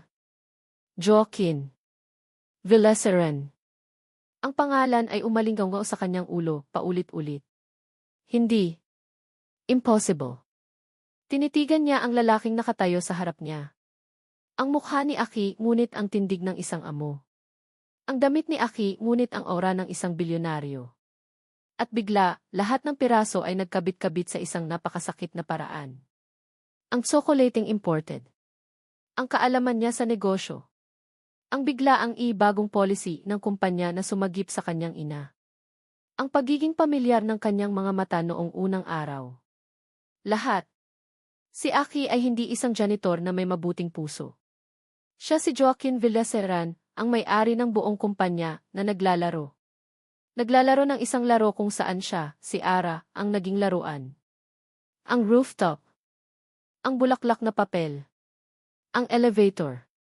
Lahat ng sandaling pinahalagahan niya, lahat ng sandaling nagpatibok sa puso niya ay isang malaking komedya para sa isang mayamang lalaking nababagot sa kanyang buhay. Bakit? Iyon lang ang salitang nagawa niyang ibulong, ang kanyang boses ay basag. Tumingin sa kanya si Joaquin, at sa unang pagkakataon, nakita ni Ara ang gulat at pagsisisi sa mga mata nito. Ang aura ng kapangyarihan ay nawala, napalitan ng desperasyon. Ara, magpapaliwanag ako. Ngunit huli na ang lahat. Ang tanging naririnig na lang ni Ara ay ang mga salita ng kanyang ina, lahat sila buwaya, Ara. Pare-pareho lang silang lahat na mayayaman. Huwag na huwag kang magtitiwala sa isang Villaseran. Tama ang kanyang ina. Tama ito sa lahat ng oras. Naramdaman niya ang pag-init ng kanyang mga mata. Ang hangin ay tila naubos sa silid. Ang tingin niya ay lumipat mula sa nagsisising mukha ni Joaquin, patungo sa nagpipistang mukha ni David. Dalawang mukha ng iisang kasinungalingan. Hindi na siya makahinga. Kailangan niyang makaalis. Dahan-dahan siyang umatras, isang hakbang pagkatapos isa pa. Ang mga mata niya ay hindi humiwalay kay Joaquin, ang lalaking pinagkatiwalaan niya. Ang lalaking sumira sa kanya. Kasinungalingan ni. Bulong niya, ang bawat salita ay puno ng laso ng pagkakanulo. Lahat ng ito isang kasinungalingan. At sa huling lakas na natitira sa kanya, tumalikod siya at tumakbo. Tumakbo siya palayo sa restaurant, palayo sa mga mamahaling ilaw, palayo sa tawa ni David, at palayo sa lalaking may dalawang pangalan at isang peking puso. Iniwan niya si Joaquin Villaseran na nakatayo roon sa gitna ng mga piraso ng kanilang nasirang mundo. Ah! Ang sigaw ni Joaquin ay nilamon ng ingay ng gabi sa Makati. Tumakbo siya palabas ng restaurant, ang mamahaling leather shoes niya ay dumudula sa semento, ngunit huli na ang lahat. Nakita na lang niya ang papalayong ilaw ng taxi na sinakyan ni Ara, isang maliit na pulang tuldok na unti-unting naglaho sa dilim. Naiwan siyang nakatayo sa sidewalk, hinahabol ang kanyang hininga. Ang malamig na hangin ng gabi ay parang sampal sa kanyang mukha.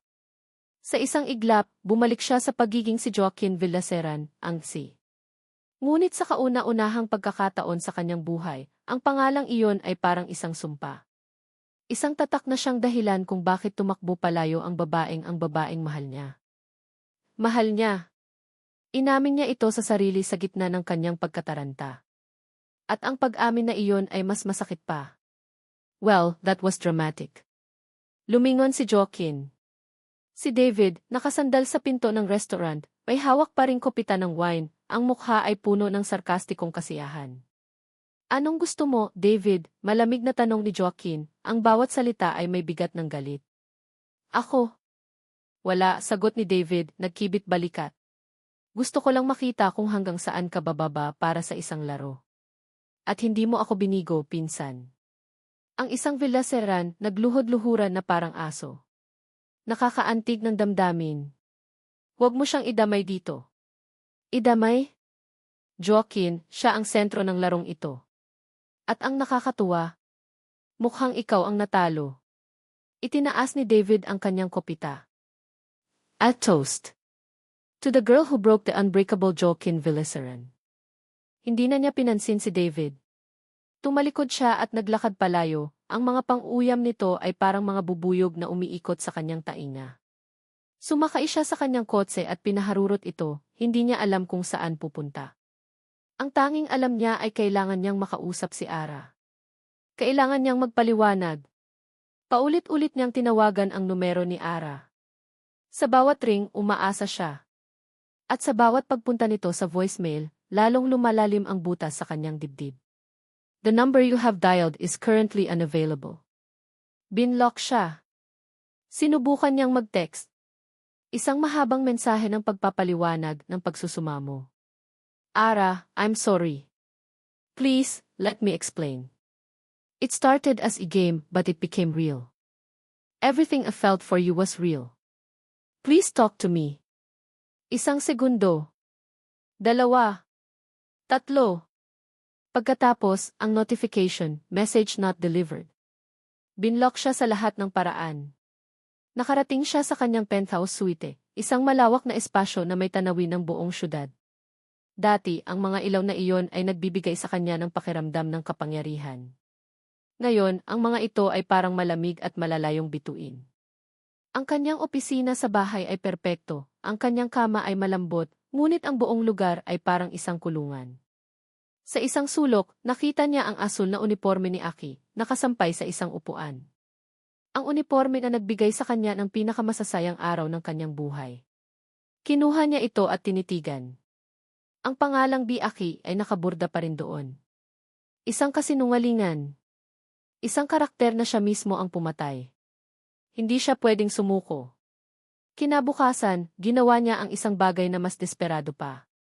Nag-drive siya papunta sa address ni Ara, isang address na nakuha niya mula sa kanyang EC files, isang bagay na hindi niya dapat ginawa. Isa itong maliit na apartment sa isang masikip na lugar sa Quezon City. Napakalayo sa mundo niya sa Makati. Kumatok siya sa pinto. Ilang sandali pa, bumukas ito. Isang babaeng may edad, maputla at mukhang may sakit, ang humarap sa kanya. Ang ina ni Ara. Sino ka? Tanong ng babae, ang mga mata nito ay puno ng paghihinala. Magandang umaga po. Ako po si Joaquin. Kaibigan po ni Ara. Nandyan po ba siya?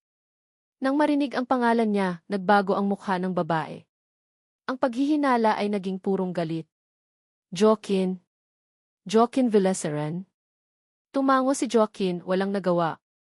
Wala kang karapatang pumunta dito, sigaw ng babae, ang kanyang boses ay nanginginig sa galit. Umalis ka. Pagkatapos ng ginawa ninyo sa asawa ko at ngayon sa anak ko. Mga demonyo kayo. Huwag na huwag ka nang magpapakita dito. Layas.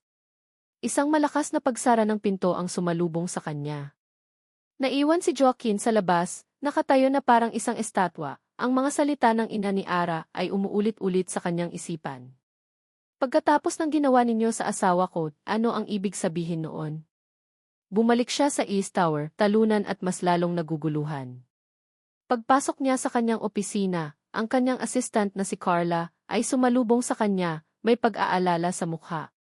Sir, kanina pa po kayo namin tinatawagan. Bakit, Carla? Anong problema? Tanong niya, pagod. Inabot ni Carla ang isang folder. Sir, galing po sa legal department. Si David Lim ng Lim Consolidated nag-launch po siya ng hostile takeover bid para sa isa sa mga pinakamalaking subsidiary natin, ang Villa Farm. Natigilan si Joaquin. Villa Farm, ang pharmaceutical company ng East. Ang subsidiary na direktang kumokontrol sa mga benepisyo at partnership sa mga ospital. Ang dahilan kung bakit niya natulungan ang ina ni Ara. At pagkatapos, isang email ang pumasok sa kanyang inbox. Mula sa EUC. Subject, Resignation, Alena Reyes. Binuksan niya ito. Isang maikli, formal na sulat. Walang emosyon. Walang paliwanag. Tanging ang mga salitang nagpapatunay sa kanyang pinakamatinding takot. Nawala na si Ara.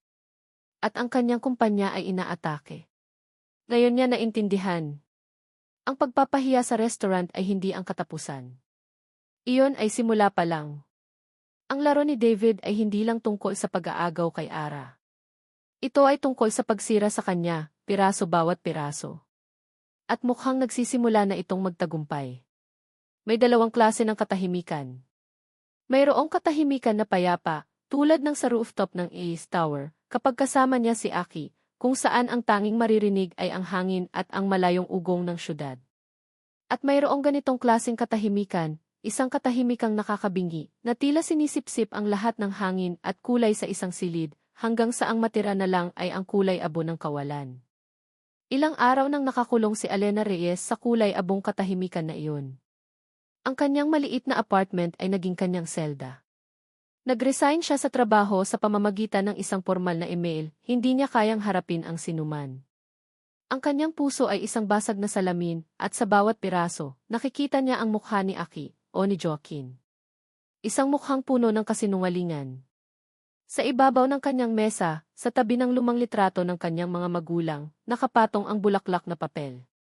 Ang rosas na hindi nalalanta. Ang rosas na gawa sa kasinungalingan. Ilang beses niya na itong sinubukang itapon, lukutin, sirain. Ngunit sa tuwing hahawakan niya ito, naaalala niya ang ngiti ni Aki, ang init sa mga mata nito, at ang puso niya ay lalong nadudurog. Isang katok sa pinto ang bumasag sa katahimikan. Hindi niya ito pinansin. Marahil ay isang kapitbahay lang. Ngunit nagpatuloy ang pagkatok, mas malakas, mas mapilit. Bumuntong hininga si Ara at walang ganang tumayo. Pagbukas niya ng pinto, isang amoy ng mamahaling pabango ang sumalubong sa kanya. Nakatayo sa harap niya si David Lim, nakasuot ng isang simpleng polo shirt at slacks, ngunit ang presensya niya ay sumisigaw pa rin ng yaman. May dala itong isang paper bag mula sa isang kilalang restaurant. Ara, sabi ni David, ang kanyang boses ay puno ng kunwaring pag-aalala. I was worried about you. Hindi ka sumasagot sa mga tawag at text ko. Okay lang po ako, sir, malamig na sagot ni Ara, hinarangan ang pinto. Alam kong hindi. At huwag mo na akong tawaging sir. David na lang, sabi nito, isang malungkot na ngiti ang gumuhit sa kanyang labi. Pwede ba akong pumasok? May gusto lang akong sabihin. Pagkatapos, aalis din ako. Dahil sa pagod at kawalan ng lakas para makipagtalo, tumabi si Ara. Pumasok si David, ang kanyang makintab na sapatos ay tila hindi bagay sa gastado ng sahig ng apartment. Nag-imbestiga ako, Ara, panimula ni David, inilapag ang paper bag sa maliit na mesa. Nagtaka kasi ako kung bakit ganoon na lang ang galit ni Joaquin sa'yo, kung bakit kanya kailangang paglaruan. At may nalaman ako. Isang bagay na sa tingin ko, karapatan mong malaman. Umupo si Ara, ang kanyang mga kamay ay nasa kanyang kandungan. Wala na siyang pakialam.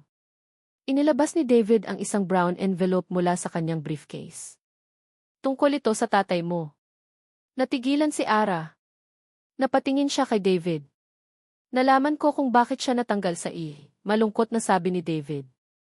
I'm so sorry, Ara, na sa ganitong paraan mo pa malalaman. Inabot nito ang envelope.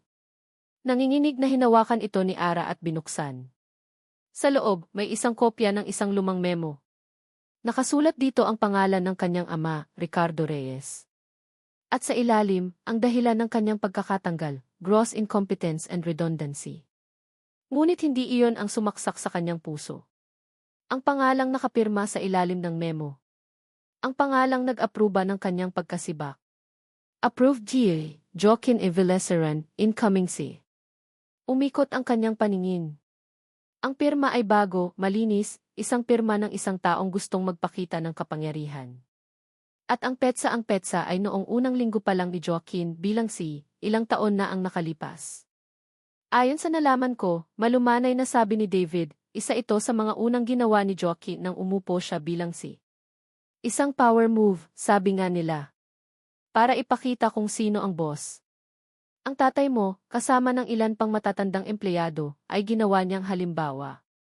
Isang kasinungalingan. Isang laro.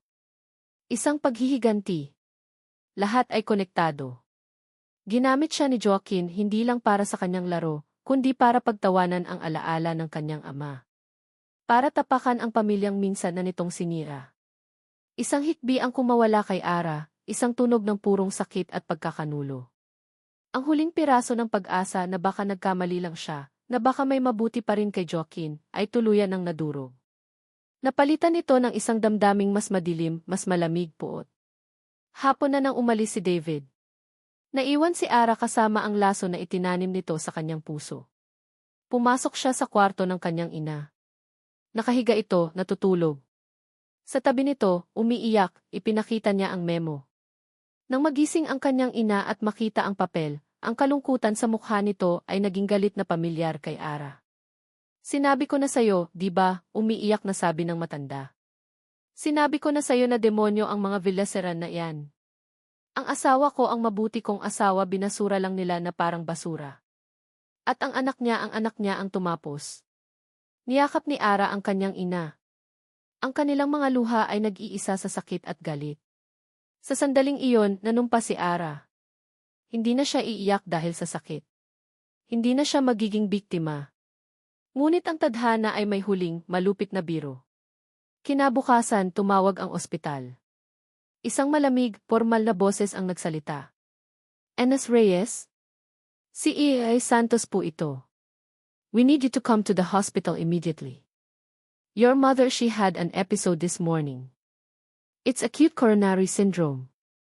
Kailangan niya ng agarang angioplasty. Ano po? Magkano po yan, Doc? Nanginginig na tanong ni Ara. The procedure itself is costly, around 6,000,000, not including hospital stay and medication. Kailangan nating gawin ito sa loob ng 24 oras. 600,000. Para kay Ara, ang halagang iyon ay parang isang parusang kamatayan. Nawalan siya ng trabaho. Ang ipon niya ay paubos na. Wala siyang kahit saan o kanino man na malalapitan. Napatakbo siya sa ospital, ang isip ay blanko sa takot. Nakita niya ang kanyang ina sa napapalibutan ng mga makina. Ang kanyang puso ay parang sasabog. Sa gitna ng kanyang desperasyon, tumunog ang kanyang cellphone.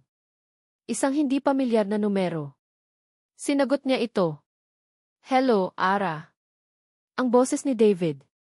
David G. Narinig ko ang nangyari sa nanay mo. I'm so sorry, sabi nito. May isang sandaling katahimikan. Ara, pakinggan mo ako. Ako na ang bahala sa lahat. Sa bayarin sa ospital, sa operasyon, sa mga gamot. Lahat.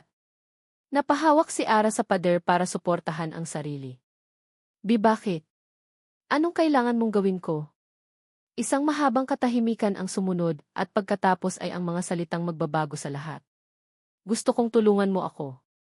Tulungan mo akong pabagsakin si Joaquin Villeceran. Magtrabaho ka para sa akin. Ang galit ni David ay isang bagyo. Ang pagkawala ni Ara ay isang lindol. At si Joaquin Villaseran ay nasa gitna ng pareho, sinusubukang manatiling nakatayo habang ang mundo sa paligid niya ay gumuho.